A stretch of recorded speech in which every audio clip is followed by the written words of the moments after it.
Trump کے ایران جنگ تقریباً ختم ہونے کے دعوے کے بعد ایران نے نئے میزائل حملے کر دیے۔ اسرائیل پر 1 ٹن وزنی وار ہیڈز لے جانے والے میزائلوں کی برسات کر دی گئی۔ ایرانی حملے کے بعد جنوبی تل ابیب کے سیٹلائٹ کمیونیکیشن سینٹر میں تباہی پھیل گئی۔ Missile Tel Aviv satellite communication centre پر لگے، جو اسرائیلی فضائی اڈوں اور لڑاکا طیاروں کے درمیان رابطے کا ایک اہم مرکز ہے۔ ایرانی سرکاری میڈیا کے مطابق آپریشن وعدہ صادق چہارم کے تحت حملوں کی 33ویں لہر کو لبیک یا خمینی کے کوڈ ورڈ کے ساتھ لانچ کیا گیا۔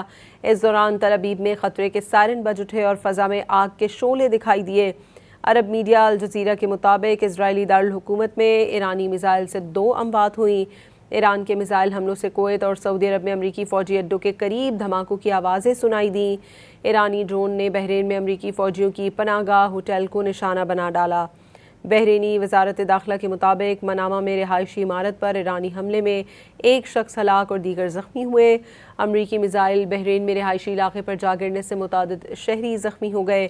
ایران نے بغداد ایئرپورٹ کے قریب امریکی لاجسٹک سپورٹ کیمپ پر بھی حملہ کیا ہے۔